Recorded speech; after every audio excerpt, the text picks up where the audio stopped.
Yeah. Well, and part of it is that we're not willing to be wholly truthful with the people around us. This is not, I've been working with coaches one on one, several times a week for almost 20 years now. And when I first started working with coaches, I was looking at these people as my mentor, as somebody who had already done what I would do, and then they would tell me to do something. And then even though I didn't want to do it, I would do it because my coach told me to do it. And then I would burn out because I hadn't found the reason to do that thing. I wasn't moving to where the energy was. And so in my naivety early on in coaching, I would just fire the coach because I didn't like the advice that they were giving, instead of recognizing that if I had just been truthful with my coach, maybe they would have given me something different to do or unpacked it in a way where I actually could have understood in such a way that I actually got excited about it. And so about 10 years ago, when I started to really practice radical honesty, maybe 8 years ago, when I really started to practice radical honesty, where I was like, you know what, I'm gonna say my truth, I'm gonna speak my feelings into the room, and I'm gonna let the shuffle of that, have the chips fall where they may. I started to accelerate so much more with the coaches that I was working with, because when a coach would tell me to do something, I would just start saying, I'm not going to do that. Can you unpack it for me in a different way? Or can you help me understand in a more vivid way why I should do it? Because I can tell that I'm not going to do that. And it was a really interesting practice because oftentimes the coach would pivot into something else or explain it to me differently. And then I would be like, see, when you say it that way, that makes me want to do it. And so it's not that you're not taking the action, it's that you're waiting and you're being honest about where you're currently at. Hey, the energy's just not here for me. And by doing that, you're forcing a kind of clarity that brings in new information that will inspire you towards where the energy currently is. Yeah, I can't listen to forcing clarity enough. I think that is just such a powerful way to encapsulate a very effective action in so many different contexts, especially with relationships. To force clarity means that you're removing assumption. And I'm thinking about those times that I reflect on where I have to, like I'm stuck in have to. Am I forcing clarity with myself? Am I creating a container where I'm actually asking myself why?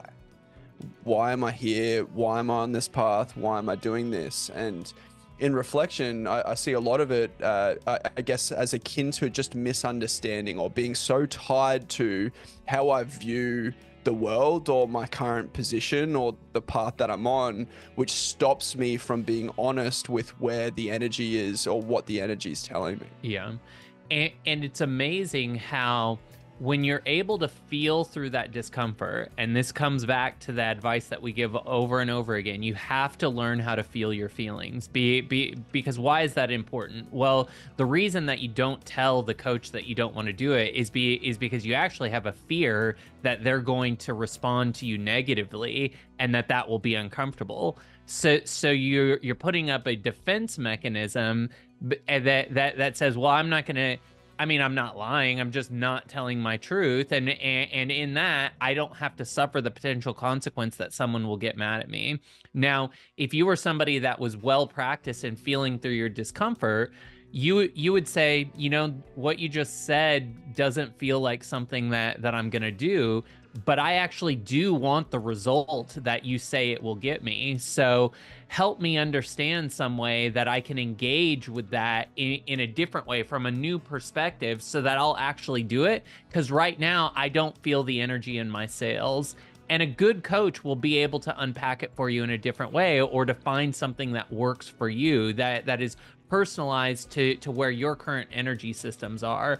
But without that honesty, without that willingness to feel through the discomfort and to speak that discomfort into the room, to speak the fact that, hey, this isn't aligned right now, you end up doing things you don't want to do and suffering things that you shouldn't have to suffer. This happens, relationships is great, especially on the romantic side, because so often especially if we had codependent parents, we fall into a codependency with our partner.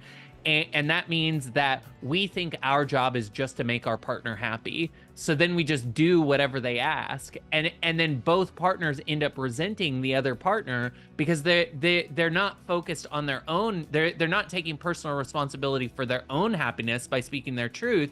They're instead just becoming a mechanism for fulfilling what they think the other person wants.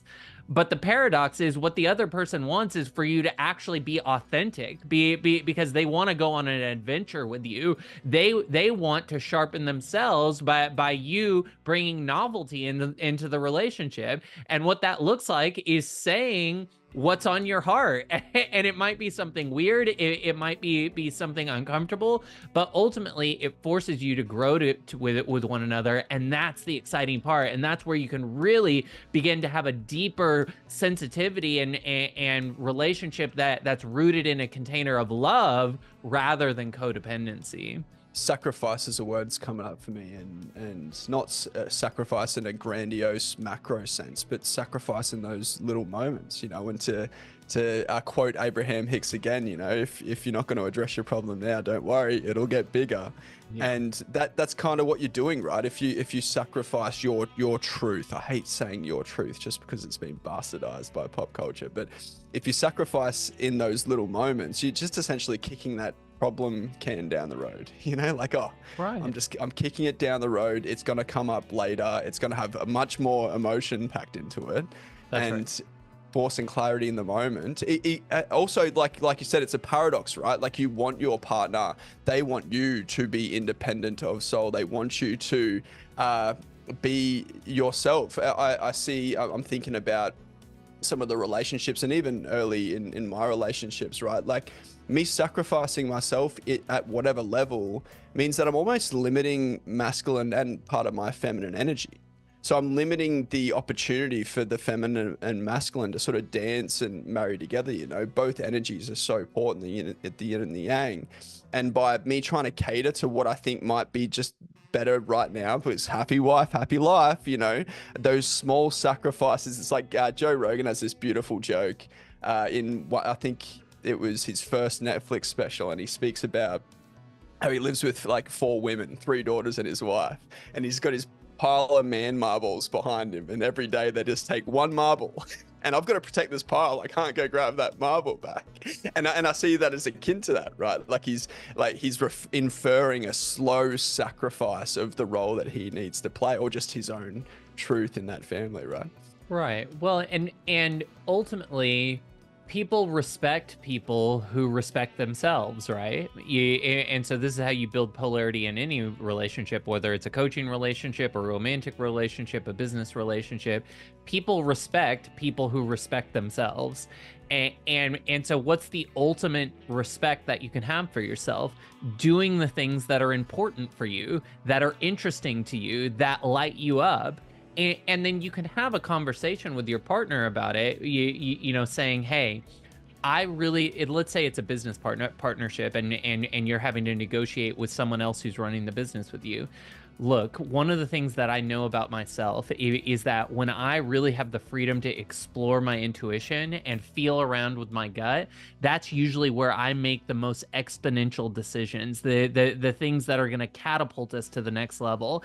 And I know that that's what you were attracted to when you decided to go into business with me. You liked the fact that I'm a little bit further out on the risk curve. And so what I just want to ask you is that in our relationship, you give me some space to explore a little bit further than you're comfortable for, because I think that's going to be really beneficial to our business partnership.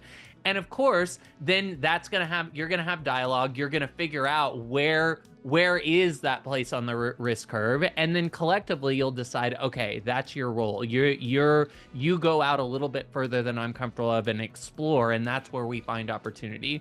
In a romantic relationship, it's, babe, when I'm in it, when I'm running my business the way that I want to run it, I'm thinking about our future together. I'm thinking about how do we live the biggest life that we can live together? How do we get to go to all of the different countries, to travel in the way that we want to travel, to have the time freedom that we want, and to never be limited in our choices. And some of that means that I need to front load a lot of my attention on the business now. And I promise that on these days that I schedule with you, I'm going to be present with you. My phone is off. I'm going to be here on these days, on these hours. On this day, I'm going to be present with you the entire day. But the rest of the time, I'm building for us, and I need us to be in agreement on that. And of course, they want that life, and they're going to see the passion that you have, but you have to have the conversation, because otherwise it's too easy to be like, ooh, that might upset my wife. Ooh, that might upset my boyfriend or girlfriend. And so then you don't actually lean in to what the biggest opportunity for you could be.